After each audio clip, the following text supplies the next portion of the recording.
Movie starting ನಲ್ಲಿ dragon ಬಗ್ಗೆ ಒಂದು ಸ್ಟೋರಿ ಅನ್ನು ಹೇಳಲಾಗುತ್ತದೆ. ಅಲ್ಲಿ ಪ್ರತಿ 500 ವರ್ಷಗಳ ನಂತರ ಫಿಮೇಲ್ ಮಗು ಜನಿಸುತ್ತದೆ. ಆ ಹುಡುಗಿ ಅವನ 20 ವರ್ಷ ವಯಸ್ಸನ್ನು ತಲುಪಿದಾಗ ನಂತರ ಆಕೆಗೆ ದೈವಿಕ ಪವರ್ಸ್ ನೀಡಲಾಗುವುದು. ಅದರ ಮೂಲಕ ಅವಳು ಹಾವನ್ನು ಮಾನ್ಸ್ಟರ್ ಡ್ರ್ಯಾಗನ್ ಆಗಿ ಪರಿವರ್ತಿಸಬಹುದು. ಧರ್ಮನಿಷ್ಠ ಸ್ನೇಕ್ ವಿಶ್ವ ಮತ್ತು ಮಾನವೀಯತೆಯನ್ನು ರಕ್ಷಿಸಲು ಆ ಪವರ್ಸ್ ಯೂಸ್ ಮಾಡುತ್ತದೆ. ಆದ್ರೆ ದುಷ್ಟ ಸ್ನೇಕ್ ಈ ಪವರ್ಸ್ ಈ ಜಗತ್ತನ್ನು ಹಾಳು ಮಾಡಲು ಯೂಸ್ ಮಾಡುತ್ತದೆ. ಈಗ 500 ವರ್ಷಗಳ ನಂತರ ಆ ಟೈಮ್ ಬಂದಿದೆ. ಇದರ ನಂತರ ಒಂದು ಸಿಟಿನಲ್ಲಿ ದೊಡ್ಡ ವಿನಾಶವು ಕಂಡು ಬಂದಿದೆ. ಸ್ಪೇಸ್ ಶಿಪ್ ಇಲ್ಲಿ ಅಪ್ಪಳಿಸಿದಂತೆ ತೋರುತ್ತಿತ್ತು. ಅನೇಕ ರಿಪೋರ್ಟರ್ರು ಮತ್ತು ಪೊಲೀಸ್ ಆಫೀಸರ್ಗಳು ಕೂಡ ಅಲ್ಲಿಗೆ ಬಂದಿದ್ದರು. ಅದು ನಿಜವೆಂದು ಸಾಬೀತುಪಡಿಸುವ ಭವಿಷ್ಯವಾಣಿಯ ಬಗ್ಗೆ ಮಾತನಾಡುತ್ತಿದ್ದ ಒಬ್ಬ ವ್ಯಕ್ತಿಯನ್ನು ನೋಡಲಾಗುತ್ತದೆ. ನಂತರ ಎಥಾನ್ ಎಂಬ ಹುಡುಗನನ್ನು ತೋರಿಸಲಾಗುತ್ತದೆ ಮತ್ತು ಅವನು ರಿಪೋರ್ಟರ್ ಆಗಿದ್ದನು. ಅವರು ಆ ಸ್ಥಳದ ಕ್ಲಿಪ್ ಅನ್ನು ರೆಕಾರ್ಡ್ ಮಾಡ್ತಾರೆ. ಆದ್ರೆ ತುಣುಕನ್ನು ತೆಗೆದುಕೊಳ್ಳುವಾಗ ಅವನು ಅನುಭವಿಸುತ್ತಾನೆ. ಈ ಸ್ಥಳದಲ್ಲಿರುವ ಆ ಐಡೆಂಟಿಟಿ ಅವನು ಈಗಾಗಲೇ ನೋಡಿದ್ದಾನೆ. ಆದ್ರೆ ಅವರು ಅದನ್ನು ಎಲ್ಲಿ ನೋಡಿದ್ದಾರೆ ಎಂಬುದು ಅವರ ನೆನಪಿನಲ್ಲಿಲ್ಲ.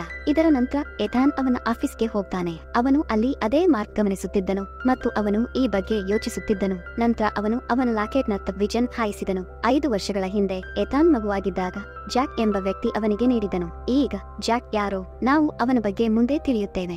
ಈಗ ಎಥಾನ್ ಈ ಸ್ಟೋರಿಯನ್ನು ಆ ಸ್ಟೋರಿಗೆ ಲಿಂಕ್ ಮಾಡಲಾಗಿದೆ ಅಂತ ಭಾವಿಸಿದೆ. ಅದನ್ನು 15 ವರ್ಷಗಳ ಹಿಂದೆ ಜಾಕ್ ಮೂಲಕ ಎಥಾನ್ಗೆ ಹೇಳಲಾಗಿತ್ತು. ಇದರ ನಂತರ ಸ್ಟೋರಿ 15 ವರ್ಷಗಳ ಹಿಂದಿನ ಫ್ಲಾಶ್ ಬ್ಯಾಕ್ ಗೆ ಹೋಗುತ್ತದೆ. ಎಥಾನ್ ಚಿಕ್ಕವನಿದ್ದಾಗ ಮತ್ತು ಅವನು ಅವನ ತಂದೆಯೊಂದಿಗೆ ಸ್ಟೋರ್ಗೆ ಹೋಗಿದ್ದನು ಮತ್ತು ಆ ಸ್ಟೋರ್ ನ ಓನರ್ ಜಾಕ್ ಎಂಬ ಅದೇ ವ್ಯಕ್ತಿ. ಎಥಾನ್ ಆ ಸ್ಟೋರ್ ಅನ್ನು ಅನ್ವೇಷಿಸುವಾಗ ಸಡನ್ಲಿ ಎಥಾನ್ ಮೊದಲು ಬಾಕ್ಸ್ ತೆರೆಯುತ್ತದೆ ಮತ್ತು ಆ ಬಾಕ್ಸ್ ನಿಂದ ಲೈಟ್ ಹೊರಸೂಸುತ್ತದೆ. ಎಥಾನ್ ಸಹ ಆ ಬಾಕ್ಸ್ ನಲ್ಲಿ ಒಂದು ಮಾರ್ಕ್ ಗಮನಿಸುತ್ತಾನೆ. ಇದು ಅವರು ಇತ್ತೀಚೆಗೆ ಕಂಡ ಗುರುತುಗೆ ಹೋಲುತ್ತದೆ. ಆದ್ರಿಂದ ಎಥಾನ್ ಅವರು ಈ ಗುರುತುಗೆ ಮೊದಲಿದ್ದಾರೆ ಅಂತ ಯೋಚಿಸುತ್ತಿದ್ರು. ನಂತರ ಸ್ಟೋರ್ ಓನರ್ ಜಾಕ್ ಈ ರೀತಿ ಪ್ರತಿಕ್ರಿಯಿಸುತ್ತಾನೆ. ಅವರು ಹೃದಯಾಘಾತದಿಂದ ಬಳಲುತ್ತಿದ್ದಾರಂತೆ. ಹಾಗೆ ಮಾಡ್ತಾ ಈತನ ಫಾದರ್ ಅನ್ನು ಹೊರಗೆ ಕಳುಹಿಸ್ತಾನೆ.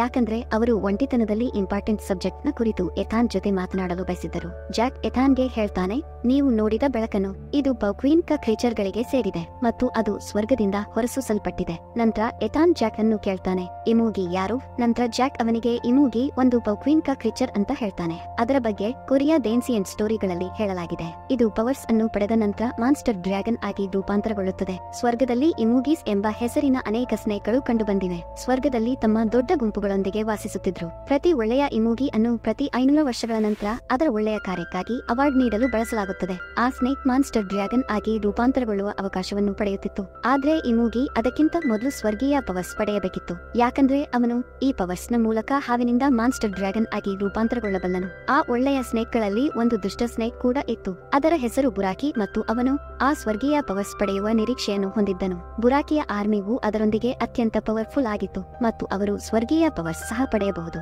ಬುರಕಿ ಈ ಪವರ್ಸ್ ಪಡೆಯಬಹುದೆಂದು ಯಾರು ಸ್ವರ್ಗದಲ್ಲಿ ಬಯಸಲಿಲ್ಲ ಮತ್ತು ಇದು ಸ್ವರ್ಗೀಯ ಪವರ್ಸ್ ಅಡಗಿಕೊಳ್ಳಲು ರೀಸನ್ ಆಗಿತ್ತು. ನಂತರ ದೃಶ್ಯ ಕೊರಿಯಾಕ್ಕೆ ಸ್ಥಳಾಂತರಗೊಳ್ಳುತ್ತದೆ. ಅಲ್ಲಿ 1507 ಟೈಮ್ ಅನ್ನು ತೋರಿಸಲಾಗಿದೆ. ಅಲ್ಲಿ ಸ್ವರ್ಗೀಯ ಪವರ್ಸ್ ಮನೆಗೆ ಬಿಡಲಾಗುತ್ತದೆ ಮತ್ತು ಅದು ಆ ಊರಿನ ಲೀಡರ್ ನ ಮನೆ. ನಂತರ ಆ ಲೀಡರ್ನಿಗೆ ಮಗಳು ಜನಿಸಿದಳು. ಆ ಸ್ವರ್ಗೀಯ ಪವರ್ಸ್ ಅವರು ಹೊಂದಿದ್ದರು. ಇದರಿಂದಾಗಿ ಆ ಪುಟ್ಟ ಹುಡುಗಿಯ ಭುಜದ ಮೇಲೆ ರೆಡ್ ಡ್ರ್ಯಾಗನ್ ಮಾರ್ಕ್ ಕೂಡ ಇತ್ತು. ಆದ್ರೆ ಅವನ ಫಾದರ್ ಅಥವಾ ಲೀಡರ್ನಿಗೆ ಈ ಪವರ್ಸ್ ನ ಬಗ್ಗೆ ತಿಳಿದಿರಲಿಲ್ಲ. ಅಲ್ಲಿ ಒಬ್ಬ ದಿಟ್ಟ ವಾರಿಯರ್ ಮತ್ತು ಯಜಮಾನನನ್ನು ಲೀಡರ್ ನ ಮಗಳ ಜೊತೆ ಕಳುಹಿಸಲಾಗುತ್ತದೆ. ಬುರಾಕಿನಿಂದ ರಕ್ಷಿಸಬಹುದು. ಆದ್ರೆ ಬುರಕಿಗೆ ಅದರ ಬಗ್ಗೆ ಅರಿವು ಸಿಕ್ಕಿತ್ತು. ಸ್ವರ್ಗೀಯ ಪವರ್ಸ್ ಫೈನಲಿ ಎಲ್ಲಿ ಮರೆ ಮಾಡಲಾಗಿದೆ. ಆಗ ಆ ಮಾಸ್ಟರ್ ಊರಿನ ಲೀಡರ್ ನನ್ನು ಭೇಟಿಯಾಗುತ್ತಾರೆ ಮತ್ತು ಅವನು ಅವನಿಗೆ ಹೇಳ್ತಾನೆ, ನಿಮ್ಮ ಮಗಳು ಸ್ವರ್ಗೀಯ ಪವರ್ಸ್ ಹೊಂದಿದ್ದಾಳೆ. ಇದರ ನಂತರ ಆ ಲೀಡರ್ ನ ಮಗಳು ಮತ್ತು ಆ ವಾರಿಯರ್ ನನ್ನು ತೋರಿಸಲಾಗುತ್ತದೆ. ಈಗ ಆ ವಾರಿಯರ್ ಮತ್ತು ಲೀಡರ್ ನ ಮಗಳು ಒಬ್ಬರಿಗೊಬ್ಬರು ಪ್ರೀತಿಯನ್ನು ಬೆಳೆಸಲು ಸ್ಟಾರ್ಟ್ ಮಾಡಿದ್ರು. ಇಮೂಗಿ ಅನ್ನು ಭೇಟಿಯಾಗುವಂತೆ ಮಾಡ್ತಾನೆ. ಅಲ್ಲಿ ಆ ಯಜಮಾನನು ಆ ವಾರಿಯರ್ನಿಗೆ ಒಂದು ಲಾಕೆಟ್ ನೀಡ್ತಾನೆ, ಸ್ವರ್ಗದಿಂದ ಬಂದ ಒಳ್ಳೆಯ ಇಮೂಗಿ ಅನ್ನು ರಕ್ಷಿಸಲು. ಈಗ ಆ ಯಜಮಾನನು ಆ ವಾರಿಯರ್ನಿಗೆ ಇಲ್ಲಿ ಹೇಳ್ತಾನೆ, ಕೆಲವು ದಿನಗಳ ನಂತರ ಲೀಡರ್ ನ ಮಗಳು 20ನೇ ವಯಸ್ಸನ್ನು ತಲುಪಿದಳು. ಇದು ಮಹತ್ವದ ಮೈಲಿಗಲ್ಲು. ನಂತರ ಬುರಾಕಿಯು ಅವನ ಅಸಾಧಾರಣ ಆರ್ಮಿದೊಂದಿಗೆ ಪವರ್ಸ್ ಅನ್ನು ಪಡೆಯುವ ಉದ್ದೇಶದಿಂದ ಬಂದನು. ಇದಕ್ಕಾಗಿ ನೀವು ಸಿದ್ಧರಾಗಿರಬೇಕು. ಈಗ ಆ ದಿನ ಬಂದೇ ಬಿಟ್ಟಿತು. ಲೀಡರ್ ನ ಮಗಳು ಅವನ 20ನೇ ವಯಸ್ಸನ್ನು ತಲುಪಿದಾಗ ಅಲ್ಲಿ ಬುರಾಕಿ ಅವನ ಗ್ರೂಪ್ ದೊಂದಿಗೆ ಹಳ್ಳಿಯ ಮೇಲೆ ಆಕ್ರಮಣ ಮಾಡುತ್ತದೆ. ಲೀಡರ್ ನ ಮಗಳನ್ನು ಹುಡುಕ್ತಾನೆ. ಅವನು ಲೀಡರ್ ನ ಮಗಳನ್ನು ತನ್ನೊಂದಿಗೆ ಕರೆದುಕೊಂಡು ಹೋಗುತ್ತಿರುವಾಗ ನಂತರ ಆ ಮಾಸ್ಟರ್ ಮತ್ತು ವಾರಿಯರ್ ಬುರಾಕಿ ಮತ್ತು ಅದರ ಗ್ರೂಪ್ ನ ಮೇಲೆ ಆಕ್ರಮಣ ಮಾಡಿದ್ರು. ಇದರ ನಂತರ ಆ ವಾರಿಯರ್ ಲೀಡರ್ ನ ಮಗಳನ್ನು ತೆಗೆದುಕೊಂಡು ಓಡಿ ಹೋಗ್ತಾನೆ. ಬುರಾಕಿ ಸೋಲ್ಜರ್ ರೊಂದಿಗೆ ಹೋರಾಡ್ತಾನೆ. ಈಗ ಆ ವಾರಿಯರ್ ಲೀಡರ್ ನ ಮಗಳನ್ನು ಕರೆದುಕೊಂಡು ಹೋಗಿ ಆ ಲಾಕೆಟ್ ಅನ್ನು ಅಲ್ಲಿಯೇ ಬಿಟ್ಟು ಹೋಗ್ತಾನೆ. ಆ ವಾರಿಯರ್ ನು ಹಾಗೆ ಮಾಡಿದ ನಂತರ ಸ್ವರ್ಗದ ರೂಲ್ಸ್ ಗಳು ಮತ್ತು ನಿಬಂಧನೆಗಳನ್ನು ಉಲ್ಲಂಘಿಸಿದ್ದನು. ಇದರ ನಂತರ ಬುರಕಿ ಕೂಡ ಅವರನ್ನು ಬೆನ್ನಟ್ಟುತ್ತಾನೆ. ಆದ್ರೆ ಲೀಡರ್ನ ಮಗಳು ಮತ್ತು ಆ ವಾರಿಯರ್ ಇಬ್ರು ಪರ್ವತದಿಂದ ಹಾರಿ ಸೂಸೈಡ್ ಮಾಡಿಕೊಳ್ತಾರೆ. ನಂತರ ಜಾಕ್ ಅದೇ ಲಾಕೆಟ್ ಅನ್ನು ಎಥಾನ್ಗೆ ನೀಡುವುದು ಕಂಡುಬರುತ್ತೆ. ಅದನ್ನು 500 ವರ್ಷಗಳ ಹಿಂದೆ ಅವನ ವಾರಿಯರ್ನಿಗೆ ಅವನ ಯಜಮಾನನಿಂದ ನೀಡಲಾಯಿತು. ಯಾಕಂದ್ರೆ ಎಥಾನ್ 500 ವರ್ಷಗಳ ಹಿಂದೆ ಸೇರಿದ್ದ ವಾರಿಯರ್ ಮತ್ತು ಜಾಕ್ ಮಾಸ್ಟರ್. ಜಾಕ್ ಪುಟ್ಟ ಎಥಾನ್ಗೆ ಹೇಳುತ್ತಿದ್ದಾನೆ. ಈ ಟೈಮ್ಲಿ ಸ್ವರ್ಗೀಯ ಪವರ್ ಹುಡುಗಿಗೆ ಇಳಿಯುತ್ತದೆ. ಅವಳ ಹೆಸರು ಸಾರಾ ಮತ್ತು ಲೀಡರ್ನ ಮಗಳಂತೆ ಅವಳ ಭುಜದ ಮೇಲೆ ರೆಡ್ ಡ್ರ್ಯಾಗನ್ ಮಾರ್ಕ್ ಇರುತ್ತದೆ. ನಂತರ ಜಾಕ್ ಎಥಾನ್ಗೆ ಸೂಚಿಸ್ತಾನೆ, ನೀವು ಸಾರಾಗಾಗಿ ಹುಡುಕಬೇಕು. ಇದರ ನಂತರ ಸೀನ್ ಅನ್ನು ಕರೆಂಟ್ಲಿ ಟೈಮ್ಗೆ ಬದಲಾಯಿಸಲಾಗುತ್ತದೆ. ಅಲ್ಲಿ ಎಥಾನ್ ಅವನ ಫ್ರೆಂಡ್ ನನ್ನು ಸಾರಾ ಬಗ್ಗೆ ಮಾಹಿತಿ ಪಡೆಯಲು ಕೇಳ್ತಾನೆ. ನಂತರ ಜಿಮ್ ಸೆಂಟರ್ ನಲ್ಲಿ ಒಬ್ಬ ಹುಡುಗಿ ಕಾಣಿಸಿಕೊಂಡಿದ್ದಾಳೆ. ಅವಳ ಹೆಸರು ಸಾರಾ. ನಂತರ ಸಾರಾ ಟಿವಿಯಲ್ಲಿ ಎಥಾನ್ ರಚಿಸಿದ ತುಣುಕನ್ನು ವೀಕ್ಷಿಸ್ತಾಳೆ ಮತ್ತು ಅವಳು ಆ ಲೊಕೇಶನ್ ಬಿಡ್ತಾಳೆ. ಭೂಮಿಯ ಮೇಲೆ ಅದೇ ಗುರುತಿಗೆ ಸಾಕ್ಷಿಯಾಗುತ್ತಾಳೆ. ನಂತರ ಸಾರಾ ಮನೆಗೆ ಹೋಗುತ್ತಿದ್ದ ಸಾರಾ ಸ್ನೇಹಿತೆ ಸೀನ್ಗೆ ಬರುತ್ತಾಳೆ. ಸಾರಾಳ ಸ್ನೇಹಿತೆ ಅವಳ ಮನೆಗೆ ಹೋಗುವುದನ್ನು ಗಮನಿಸ್ತಾಳೆ. ಆ ಸಾರಾ ಅವಳ ಮನೆಯ ಗೋಡೆಗಳ ಮೇಲೆ ಮಿಸ್ಟೀರಿಯಸ್ ಪೋಸ್ಟರ್ಗಳನ್ನು ಅಂಟಿಸಿದ್ದಾಳೆ. ಅದರ ಮೇಲೆ ಕೊರಿಯನ್ ಹೇಳಿಕೆ ಬರೆಯಲಾಗಿತ್ತು. ಈ ಕ್ಷಣದಲ್ಲಿ ಸಾರಾ ಕೂಡ ಡಿಪ್ರೆಷನ್ಗೆ ಒಳಗಾಗಿದ್ದಳು ಮತ್ತು ಅವಳು ಕೂಡ ಕನ್ಫ್ಯೂಷನ್ ಆಗಿದ್ದಳು. ಸಾರಾಳ ಫ್ರೆಂಡ್ ಅವಳನ್ನು ರಿಲ್ಯಾಕ್ಸ್ ಗಾಗಿ ಕ್ಲಬ್ಗೆ ಕರೆದೊಯ್ಯುತ್ತಾನೆ. ಕೆಲವೊಮ್ಮೆ ಸಾರಾ ಕೂಡ ಆ ಲೊಕೇಶನ್ ಬಿಟ್ಟು ಹೋಗ್ತಾಳೆ. ಅಲ್ಲಿ ಕೆಲವು ಗ್ಯಾಂಗ್ಸ್ಟರ್ಸ್ ಅವಳನ್ನು ದಾರಿಯಲ್ಲಿ ಅಡ್ಡಿಪಡಿಸಲು ಪ್ರಯತ್ನಿಸುತ್ತಾರೆ. ಅಲ್ಲಿ ಒಬ್ಬ ಓಲ್ಡ್ ಮ್ಯಾನ್ ಸಾರಾ ಅನ್ನು ರಕ್ಷಿಸ್ತಾನೆ. ಅಲ್ಲಿಗೆ ಬರ್ತಾನೆ ಮತ್ತು ಆ ಓಲ್ಡ್ ಮ್ಯಾನ್ ಬೇರೆ ಯಾರೂ ಅಲ್ಲ ಆದ್ರೆ ಜಾಕ್. ನಂತರ ಮೃಗಾಲಯದ ಸೆಕ್ಯೂರಿಟಿ ಸ್ಟಾಫ್ಗೆ ಅವರು ಮಲಗಿದ್ರು ಅಂತ ತೋರಿಸಲಾಗಿದೆ. ಆಗ ಅವನಿಗೆ ಆನೆಗಳ ಗರ್ಜನೆ ಕೇಳಿಸುತ್ತದೆ. ಅವನು ಚೆಕ್ ಮಾಡಲು ಹೋಗುವಾಗ ಅವನು ನೋಡ್ತಾನೆ, ಅಲ್ಲಿ ಒಂದು ಮಾನ್ಸ್ಟರ್ ಸ್ನೇಕ್ ಆನೆಯನ್ನು ತಿನ್ನುತ್ತಿತ್ತು. ಅವರು ಬೇರೆ ಯಾರೂ ಅಲ್ಲ, 500 ವರ್ಷಗಳ ನಂತರ ಎಲ್ಲರೊಂದಿಗೆ ಹಿಂದಿರುಗಿದ ಬುರಕಿ. ಆದ್ರಿಂದ ಅವನು ಸ್ವರ್ಗೀಯ ಪವರ್ಸ್ ಗಳನ್ನು ಪಡೆಯಬಹುದು. ಇದಾದ ನಂತರ ಪೊಲೀಸ್ ಠಾಣೆಯಲ್ಲಿ ಸಾರಾ ಕಾಣಿಸಿಕೊಂಡಿದ್ದಾಳೆ. ಗ್ಯಾಂಗ್ಸ್ಟರ್ ನಿರ್ಮೂಲನೆಗೆ ಸಾರಾ ರೀಸನ್ ಎಂಬ ಅನುಮಾನವನ್ನು ಪೊಲೀಸರು ಬೆಳೆಸಿದರು. ಆದ್ರೆ ಸಾರಾ ಅವರು ಆ ಓಲ್ಡ್ ಮ್ಯಾನ್ ನ ಬಗ್ಗೆ ಹೇಳ್ತಾರೆ. ಅವನು ಅವಳನ್ನು ರಕ್ಷಿಸಿದನು. ಆದ್ರೆ ಪೊಲೀಸ್ ಆಫೀಸರ್ಗಳು ಸಾರಾವನ್ನು ಅರ್ಥ ಮಾಡಿಕೊಳ್ಳುವುದಿಲ್ಲ.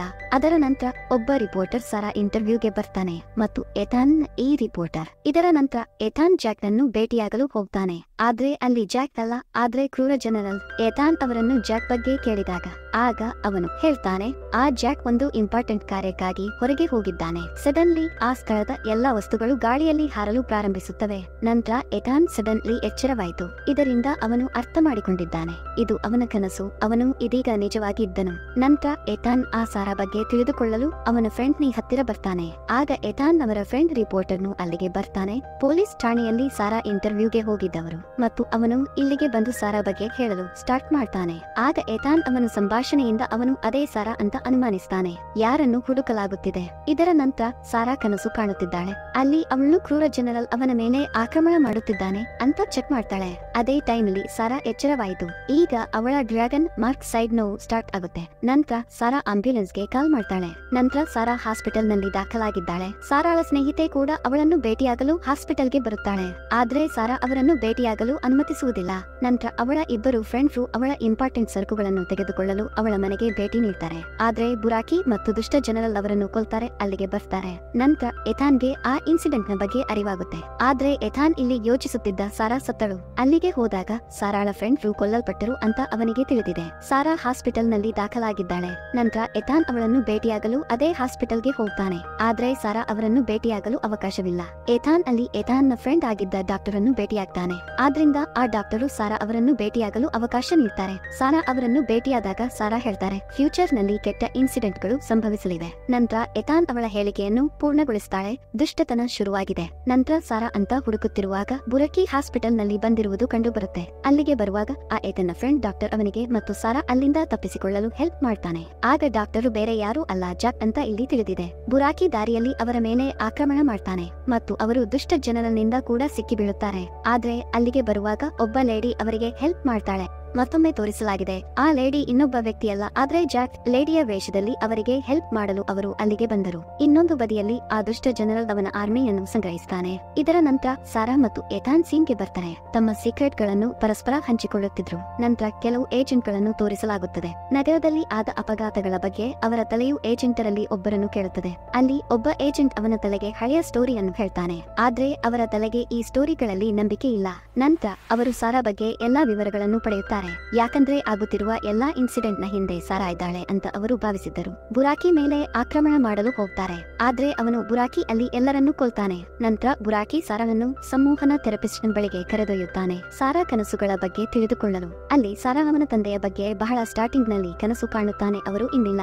ನಂತರ ಸಾರಾ 500 ವರ್ಷಗಳ ಹಿಂದಿನ ಟೈಮ್ ಕ್ಲಿಂಪ್ಸಸ್, ಅದರ ಮೂಲಕ ಅವಳು ಎಲ್ಲಾನು ನೆನಪಿಸಿಕೊಳ್ಳಲು ಸಾಧ್ಯವಾಗುತ್ತೆ. ಅದೇ ಟೈಮ್ಲಿ ಬುರಾಕಿ ಅಲ್ಲಿಗೆ ತಲುಪುತ್ತದೆ. ನಂತರ ಎಥಾನ್ ಅಲ್ಲಿಂದ ಸಾರಾದೊಂದಿಗೆ ಹೊರಟಾನೆ. ಬುರಾಕಿ ಇನ್ನು ಅವರನ್ನು ಹಿಂಬಾಲಿಸುತ್ತದೆ, ಆದ್ರೆ ಅವರು ಅಲ್ಲಿಂದ ತಪ್ಪಿಸಿಕೊಳ್ಳಲು ಸಮರ್ಥರಾಗಿದ್ದಾರೆ. ಇದರ ನಂತರ ಎಥಾನ್ ಅವನ ಫ್ರೆಂಡ್ ನಿಗೆ ಕಾಲ್ ಮಾಡಿದ ನಂತರ ಹೆಲಿಕಾಪ್ಟರ್ ಅರೇಂಜ್ಮೆಂಟ್ ಮಾಡಲು ಕೇಳ್ತಾನೆ. ಇದರ ನಂತರ ಅವರು ರೆಸ್ಟೋರೆಂಟ್ ನಲ್ಲಿ ಭೇಟಿಯಾಗುತ್ತಾರೆ. ಎಥಾನ್ ಅದರ ರೆಸ್ಟ್ ರೂಮ್ ನಲ್ಲಿ ಜಾಕ್ ಅನ್ನು ಭೇಟಿಯಾಗ್ತಾನೆ. ಜಾಕ್ ಆ ಇನ್ಸಿಡೆಂಟ್ ನ ಬಗ್ಗೆ ಎಥಾನ್ ಅನ್ನು ನೆನಪಿಸಿಕೊಳ್ತಾನೆ. ಅವನು ಸ್ವರ್ಗದ ರೂಲ್ಸ್ ಗಳು ಮತ್ತು ಕಂಟ್ರೋಲ್ ಅನ್ನು ಉಲ್ಲಂಘಿಸಿದಾಗ ಜಾಕ್ ಅವನಿಗೆ ಹೇಳ್ತಾನೆ, ಈ ಟೈಮ್ಲಿ ನೀವು ನಿಮ್ಮ ಆಪರೇಷನ್ ಅನ್ನು ನಿರ್ವಹಿಸಬೇಕಾಗುತ್ತದೆ. ಆ ರೆಸ್ಟೋರೆಂಟ್ ನಲ್ಲಿ ಬುರಾಕಿ ತಲುಪುವುದು ಕಂಡುಬರುತ್ತೆ, ಆದ್ರೆ ಇಡೀ ಪೊಲೀಸ್ ಫೋರ್ಸ್ ಬುರಾಕಿ ಮೇಲೆ ಆಕ್ರಮಣ ಮಾಡುವ ಮೊದಲು ಆಕ್ರಮಣ ಮಾಡುತ್ತದೆ. ನಂತರ ಎಥಾನ್ ಹೆಲಿಕಾಪ್ಟರ್ಗೆ ಹೋಗುತ್ತದೆ, ಸಾರಾ ಅನ್ನು ತೆಗೆದುಕೊಳ್ಳುತ್ತದೆ. ಹೆಲಿಕಾಪ್ಟರ್ ಹಾರಲು ಹೋದಾಗ ಬುರಾಕಿ ಅದನ್ನು ಕೆಳಕ್ಕೆ ಎಳೆಯುತ್ತದೆ. ನಂತರ ಸಾರಾ ಮತ್ತು ಎಥಾನ್ ತಕ್ಷಣವೇ ಹೆಲಿಕಾಪ್ಟರ್ ನಿಂದ ಜಂಪ್ ಮಾಡ್ತಾರೆ. ನಂತರ ಬುರಾಕಿ ಹೆಲಿಕಾಪ್ಟರ್ ಮೂಲಕ ಆಕ್ರಮಣ ಮಾಡಿತು. ನಂತರ ಸಾರಾ ಮತ್ತು ಎಥಾನ್ ಆ ಲೊಕೇಶನ್ ಬಿಡ್ತಾರೆ, ಅದರ ಅವಕಾಶವನ್ನು ಪಡೆಯುತ್ತಾರೆ.